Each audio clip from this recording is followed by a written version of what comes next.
Spring is always a very busy time for pruning, and this maple, which some people call the elephant's foot, it does look like an elephant's foot, was created about 30 years ago by chopping down a huge tree and then just letting it rot, and then side shoots grew up. So there's a field-grown tree, but look at the character of this tree. Look at the character of this tree. Absolutely exquisite. Quite unusual for an ordinary mountain maple. I don't know what variety it is. I should really go and find out what the variety is. All maples do have a variety name. Now, okay, it is very healthy and dense, but it's not really good for the tree from two aspects. If you leave too many leaves, the inside twigs will not get enough light, so some of the inside twigs can suffer and eventually die. Besides, aesthetically, it is too dense. So the general principles for pruning is that you should be able to see the trunk of the tree. This, by the way, is the front of the tree. At least this is how I prefer to look at the tree, because the nibari is very nice and is somehow better than the other side. Because it's not on a turntable, unfortunately, I can't turn it for you. So let me show you what I look for when I prune. I've already pruned something, but I haven't pruned enough. So because I'm looking from here, I want to see more of the trunk. So I will remove some of these branches so that you can see the trunk. I don't want these little side shoots to grow, so I take those off. This I don't need. And there are some inward growing shoots. If you come here, look, that one shouldn't be there, so I take that off. So that entire shoot has come off.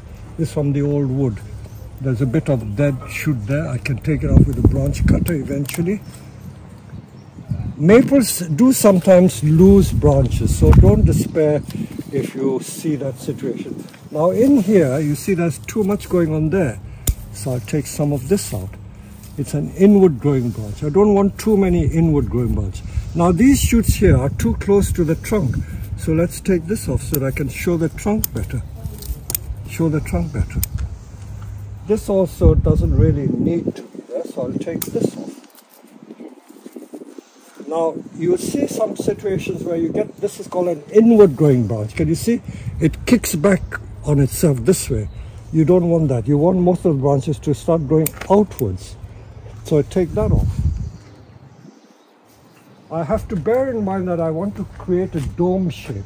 So anything that spoils the dome shape, I have to be very conscious about controlling it so that the overall shape is important. As we say, don't lose sight of the wood for the trees, as it were. You have to bear in mind that the overall shape is what gives the first impression. And as they say, first impressions are the most important thing. So the first impression is that should be a nice dome shape. So I'm just creating the dome shape and then going inside the structure to see what needs taking out. Now there are some twigs. I also have to bear in mind that I also want a good winter image.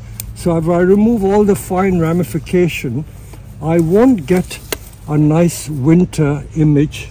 So I have to watch that as well. I noticed that there are a lot of ants on this tree. Usually if you have a lot of ants, that's not a good sign. That means there are aphids on the tree, because the ants go for the aphids. There are some dead branches I will take out, but as long as it keeps producing new shoots, you don't need to get worried. You see again, there are lots of crossing shoots there. I will take that out. There's far too much going on there. Again, far too much going on there. This is a bit too long, I'll take that out. Okay, this is also a bit long. Anything going inwards, I will try and take those out. Take it off gradually and you can see the effect.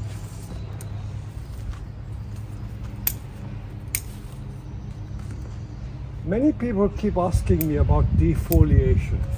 I always say that if you don't have to defoliate, don't defoliate, because defoliation does weaken the tree. If you deprive the tree of all the leaves, it won't have enough leaves to feed back into the tree.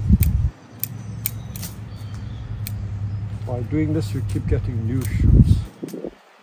And as you can remember from my chicken plucker video, where you have a tree with a lot of branches, thousands and thousands of twigs, and even more thousands of leaves, you can do a chicken pluck and remove some of the leaves.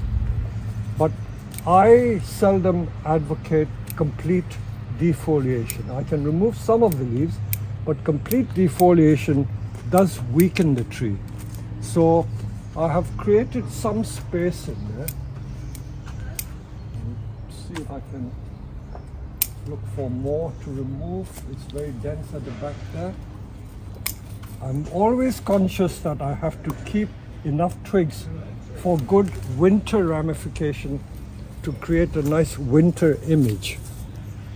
So although in summer I'm trying to create space in there, I also need to make sure that I don't remove all the twigs, because in winter I want a lot of twigs to give the impression of a mature, dense tree. I can remove some of the leaves from inside, because by doing that it will force it to produce a second crop of leaves.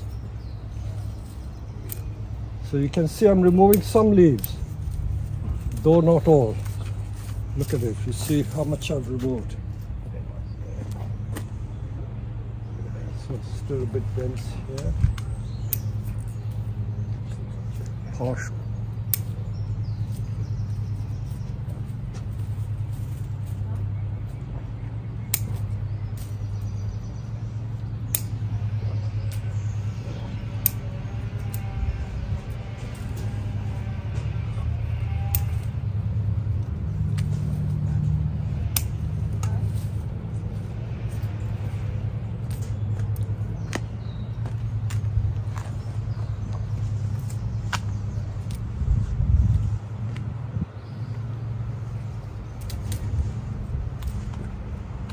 From some twigs I've removed all the leaves like that. So hopefully it will bud back from there. So that is all I need to do. And don't forget, if you have a maple which is in one position, you need to turn the tree around. With so many thousands of trees here, we can't always do it, but it should be done. And the other thing I want to mention is that don't be afraid of growing maples in full sun. Maples can take full sun. Contrary to what a lot of people tell you, they say you should always grow maple in shade. If you grow maples in too much shade, you will not get good autumn color. As long as the tree is kept watered well, it should be okay. So that is the amount of leaves I've removed from that tree. So I hope you've learned something from this. Mr. Cameraman has very kindly turned the tree around, so this is the other side, which I said wasn't looking so good, but this is a tree which is obviously nice from every side. Look at that.